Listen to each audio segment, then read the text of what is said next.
Muito bom dia nessa quarta-feira. Estou chegando nesse canal e é uma alegria poder encontrar com você mais uma vez. Meu nome é Valdir, você me conhece, sou um discípulo de Jesus. E hoje eu quero agradecer mais uma vez as inscrições e continuar assim te incentivando a compartilhar os vídeos, a fazer a sua inscrição, a dar o seu like, o seu comentário a respeito das mensagens semanais que são postadas no canal da Igreja de Jesus, no bairro dos Pimentas, em Guarulhos. Eu já te convido a abrir sua Bíblia em 1 Tessalonicenses, capítulo 5. 1 Tessalonicenses, capítulo 5. Jesus, antes de subir ao céu, naquele famoso texto lá em Mateus, capítulo 28, versículo 18 a 20, ele diz: Portanto, vão e façam discípulos de todas as nações, batizando-os em nome do Pai, do Filho e do Espírito Santo, ensinando-os a guardar todas as coisas que tenho ordenado a vocês. E eis que estou com vocês todos os dias até o fim dos tempos. Gostaria de destacar, ensinando-os a guardar todas as coisas que eu tenho ordenado. Então é importante frisar que Jesus, durante o seu ministério, ele deu muitos ensinamentos, deixou muitos ensinamentos depois registrados pelos seus apóstolos, pelos seus seguidores, primeiramente nos 4 evangelhos, depois nas cartas. Porém, ele mesmo disse que haveria ensinamentos novos que seriam passados posteriormente pelo Espírito Santo, e por esse motivo que além dos evangelhos nós temos as cartas, nós temos o livro de Atos, onde novos ensinamentos ou ensinamentos encontrados dos evangelhos são melhor esclarecidos. Toda a escritura é inspirada por Deus, segundo Timóteo 3, 16 e 17. Então toda a escritura serve para nos orientar. Agora é claro que na nova aliança, os ensinamentos estão para a igreja, especialmente nas páginas do Novo Testamento. Daí a importância de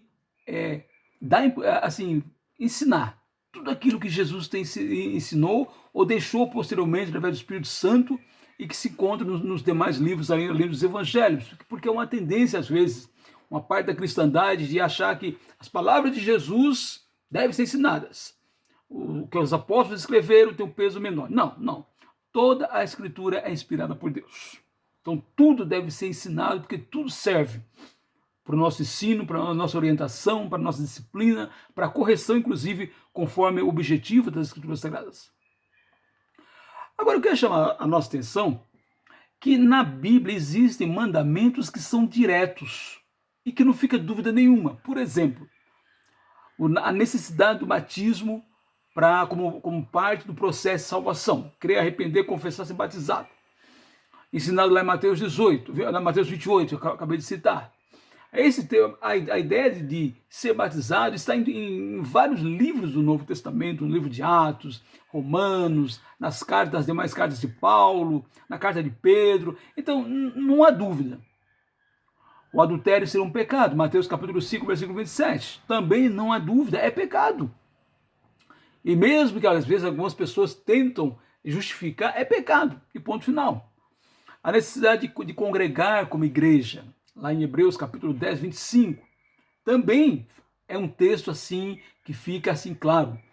Hoje em dia, no meio da questão da vida sexual, por exemplo, não há dúvida de que tanto no Velho como no Novo Testamento, para Deus, o sexo santo, o sexo que ele aceita é entre um homem e uma mulher na constância do casamento. Só qualquer outro tipo de relação sexual é considerado pecado.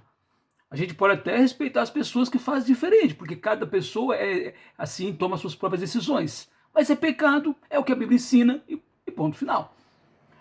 Agora, há assuntos que não são expressos e claros nos evangelhos e demais escritos da Bíblia. Daí a necessidade de utilizarmos não somente mandamentos, mas utilizarmos princípios.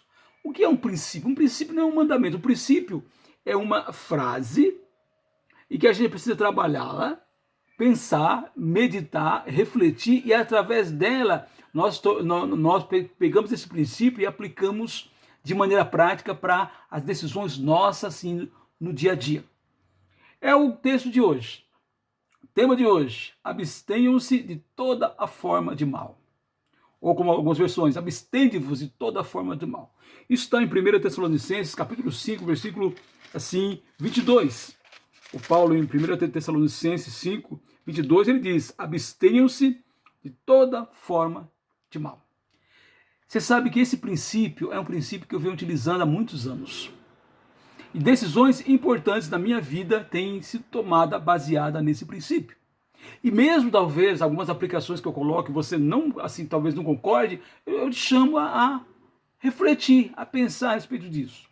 A palavra abstenham-se é traduzida de diversas formas nas nossas traduções em português. Afastem-se, é a versão fácil de ler, e a NVI. Abstende-vos, Almeida Revista Corrigida. Evitem, nova tradução na linguagem de hoje. Afastai-vos, King James. Abstende-vos, Almeida Revista e Atualizada. A ideia do escrito é: afastem-se de toda forma ou todo tipo de mal.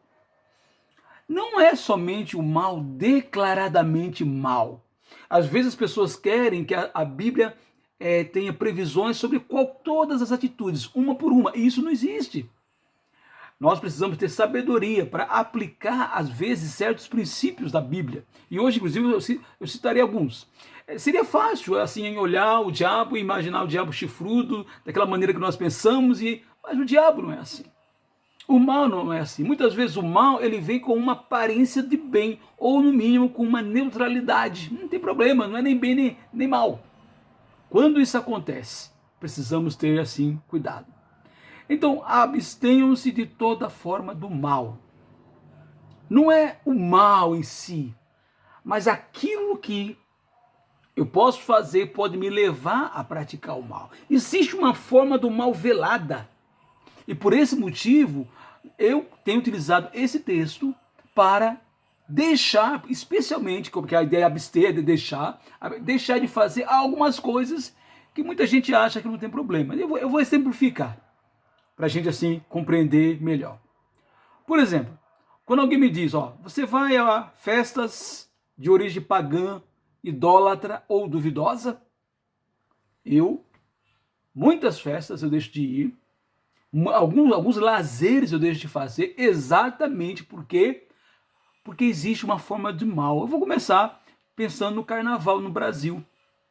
O carnaval no Brasil, apesar de ser uma questão cultural, é uma festa em que geralmente existe dinheiro por trás movendo, existe muita imoralidade, a própria ideia da festa da carne, ou seja, dá vazão aos impulsos. Muitas vezes, assim, no carnaval, muitas violências ocorrem. Às vezes, mulheres saem e voltam grávidas. Por quê? Por causa da situação. Homens, às vezes, voltam depois daquela festa com seus casamentos assim destruídos, porque exageraram na maneira como foram, assim, entre aspas, se divertir. Uma doença sexualmente assim transmissível. Então, não precisa pensar muito para ver que o carnaval tem uma origem satânica, uma origem pagã. Gálatas capítulo 5, versículo 19 a 21 fala das obras da carne. As obras da carne: prostituição, impureza, desejo mal, assim, ciúmes. Mateus 5, 18 a 21, Jesus diz que do coração procede assassinatos, tudo que é mal procede do coração do homem. Então, o carnaval, há muitos anos, muitos e muitos anos, que na verdade, depois que eu me tornei discípulo de Jesus, eu aboli da minha vida.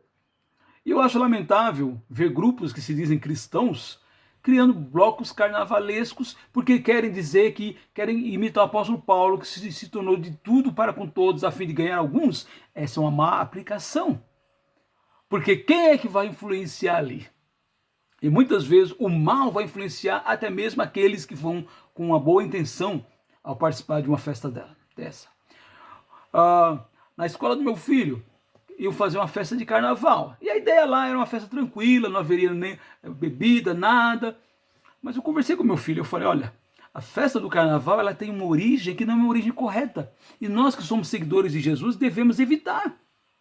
Eu sei que existem cristãos que não se importam, às vezes porque acham assim, tranquilo, inocente, o filho participar de uma festinha de carnaval na escola. Pois é, abstenham-se de toda forma do mal. É um momento de mostrar que, como sal da terra e luz do mundo, nós não vamos criticar, nós não vamos falar mal, simplesmente nós não vamos participar, porque estamos nos abstendo de uma forma assim do mal. Há ainda festas de origem idólatras que, como cristão, eu evito participar. Por exemplo, festas de santos, São Pedro, Santo Antônio, São João. Não quero assim, se há algum católico que está me ouvindo, não quero assim falar mal de você, mas é inegável que essa ideia dos santos existe um lado idólatra por trás. Então, como cristão, como alguém que tem Jesus como único Senhor e mais ninguém, então é um tipo de festa que eu não participo. Festa de Cosme e Damião, origem africana. Nada assim, a gente respeita as religiões de origem africana, mas elas contrariam exatamente aquilo que a palavra de Deus, que a Bíblia ensina.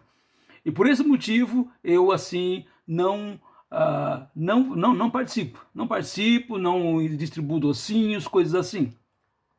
Até mesmo as festas, assim, entre aspas, cristãs, como Páscoa, como Natal, a gente tem que pensar até que ponto estamos mesmo entrando, pensando em Jesus morto, ou Jesus nascendo, ou estamos entrando nesse consumismo desenfreado que o mundo sem Deus muitas vezes utiliza dessa maneira as festas religiosas. Então, e há ainda as festas de origem claramente pagãs e demoníacas, como por exemplo a festa de Halloween, de inspiração norte-americana, ou o Dia das Bruxas. Então, infelizmente, vê-se até cristãos celebrando tal festas, esquecendo que Gálatas capítulo 5, 19, Apocalipse capítulo 21, versículo 8, ali condena claramente qualquer tipo de bruxaria e feitiçaria.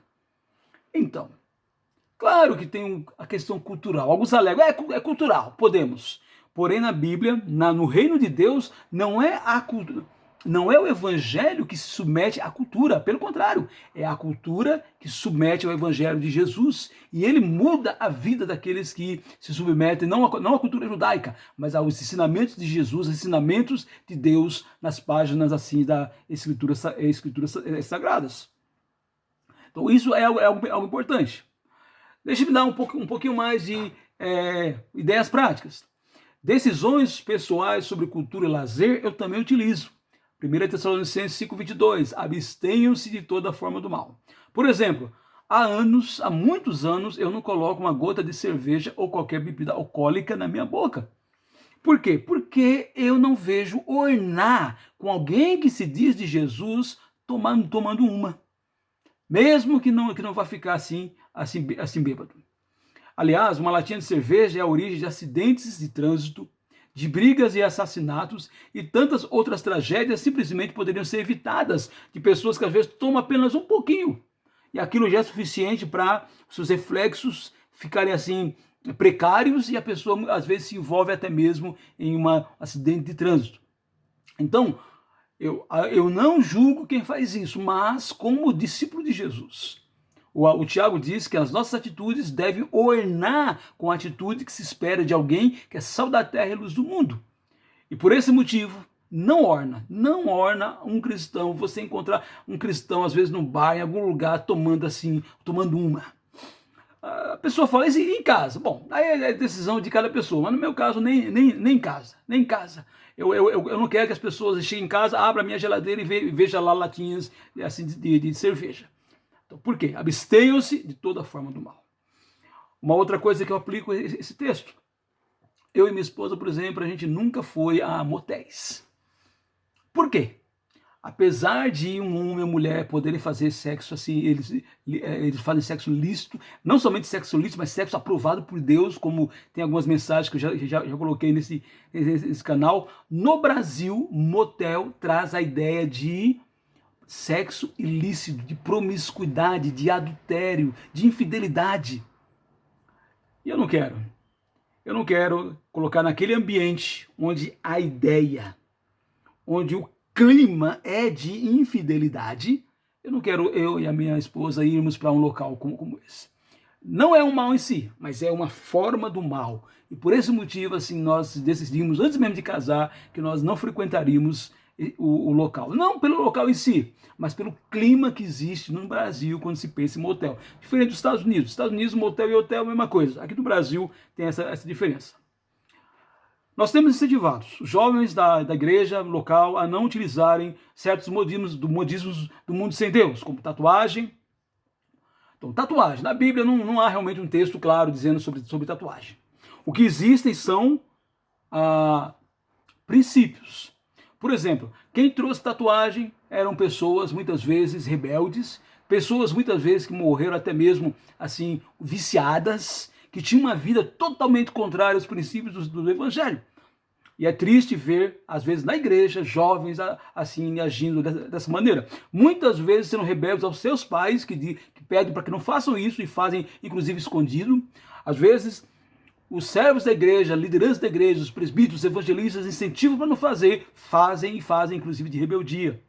É claro, vamos continuar amando, não vamos assim julgar no sentido de desprezar, menosprezar, mas não é uma atitude saudável, não é uma atitude de alguém que está buscando ser sal da terra e luz do mundo, alguém que está procurando ser uma contracultura. A cultura cristã hoje em dia é uma contracultura no mundo assim sem Deus. Às vezes, jovens rebeldes que desobedeceram os pais, ficaram doentes, às vezes pegaram uma doença exatamente com certos modismos. Precisamos entender que nós precisamos, como Paulo, nós precisamos ter uma marca no corpo. E a marca que nós podemos ter no corpo são as marcas de Jesus. Paulo diz, eu trago meu corpo as marcas de Cristo. E as marcas de Cristo eram as chibatadas assim que ele sofreu, as perseguições que ele sofreu. Então, é mais uma área que nós podemos aplicar, 1 Tessalonicenses 5:22. Abstenham-se, assim, de toda forma do mal. Narguile é uma forma de escravidão, é um vício. E, lamentavelmente, até mesmo no meio cristão, nós vemos jovens utilizando, de novo, é imaturidade, é falta de temor a Deus, talvez é falta de conhecimento da vontade de Deus. Temos que orientar com jeito, orientar com cuidado, orientar com amor, mas orientarmos de maneira firme. Narguilha é pior até mesmo que cigarro. E o nosso corpo, o santuário do Espírito Santo, 1 Coríntios capítulo 6, apesar de aquele texto aplicar prioritariamente a questões sexuais, de utilizar o corpo assim de maneira santa em termos sexuais, podemos também fazer uma aplicação como princípio. O princípio de que o nosso corpo, como santuário do Espírito Santo, ele deve ser assim, bem cuidado. Então, eu não julgo ninguém, ainda pensando em tatuagem, mas lamento a falta de critério e bom senso de alguns jovens que fazem isso, são mais os jovens que fazem isso mesmo quando seus pais estão pedindo, não façam isso, mesmo quando pessoas mais velhas estão assim insistindo. Eu digo mesmo em relação a frequentar a balada, muitas delas regadas a bebida, droga, sexo ilícito e tantas obras da carne, que não deveria fazer parte de alguém que nasceu de novo, alguém que nasceu da água e do Espírito, como Jesus diz lá em João capítulo 3, versículo 3. Ainda no campo de toda forma do mal, há muitos anos eu não jogo nas loterias, mesmo as patrocinadas pelo governo. Eu, inclusive, nesse canal eu tenho um vídeo em que eu respondo se é pecado jogar na loteria. Lá eu esclareço de uma maneira assim bem tranquila. Mas há muitos anos eu não faço a minha fezinha. Por quê? Porque a minha fé é no Todo-Poderoso. Esse é o motivo para realmente sermos contrários, os cristãos devem ser contrários a cassino no Brasil, porque o jogo sempre é um ganhando e a maioria perdendo. Fora o caráter ilícito, o caráter muitas vezes de enganação, de roubo, de desonestidade que existe assim no jogo. Então, abstenham-se de toda forma do mal. Não jogo nada, não jogo cena, quina, loto, telecena, seja o que for. Por quê? Porque eu confio que Deus vai me sustentar. E eu não preciso disso. Finalmente, eu quero aplicar esse texto para time de futebol. O time de futebol, se não tomarmos cuidado, é uma forma do mal. A ideia é de destruir e subjugar o adversário. De idolatrar mais o time de futebol do que o próprio Deus. Eu já vi, lamentavelmente, jovens, às vezes, faltando até no culto dominical, nas reuniões da igreja, porque no dia o seu time de futebol tinha assim, uma decisão importante. Além disso, Quanta corrupção, lavagem de dinheiro e desonestidade se vê no campo do futebol, na verdade, dos esportes de uma maneira geral. Eu reconheço, eu sou uma pessoa que eu não tenho problema de reconhecer. Reconheço, eu costumo dizer que torcer para um time de futebol ainda é, no meu caso, um dos meus vícios. Não sou viciado a ponto de frequentar estádio, assim, essas coisas, de comprar produtos, mas ainda acompanho. Meu objetivo um dia é não torcer para time nenhum. É uma das minhas últimas drogas. Mas de qualquer maneira, eu tento, por exemplo, evitar usar roupa de time de futebol, especialmente se eu sei que aquilo pode causar um problema que vai afastar eu de uma pessoa para quem eu poderia pregar sobre Jesus e às vezes a roupa do time vai acabar afastando a pessoa se a pessoa também ela tem uma maneira muito exagerada de encarar o seu time. Claro que há muito mais implicações do que essas, mas eu vou terminar nessas porque meu tempo já acabou. Eu vou terminar repetindo mais alguns princípios que nós podemos utilizar para tomar decisões no dia a dia. 1 Coríntios 6, 12 a 13. Todas as coisas me são lícitas, mas nem todas convêm. Todas as coisas me são lícitas, mas eu não me deixarei dominar por nenhuma delas. Pois é. Ele pode até ser lícito, pode até não ser exatamente um pecado, mas se me domina, se está me dominando, eu devo assim pensar na ideia de abandonar e pedir a ajuda de Deus para que eu consiga abandonar. Todas as coisas me são lícitas, mas nem todas convêm. Todas as coisas me são lícitas, mas nem todas edificam. 1 Coríntios 10, 23. É mais um princípio. Nem todas as coisas edificam, ajudam as pessoas assim ao nosso redor. E por esse motivo, devemos pensar até que ponto devemos fazer aquilo. Que possamos, irmãos, antes de qualquer atitude ou decisão, nos perguntar: em meus passos, que faria Jesus? Baseado em 1 João 1,6, 1 Pedro 2, 21. Segunda pergunta: isso convém a um discípulo fiel de Jesus? Jesus faria isso, ou isso convém a um discípulo fiel?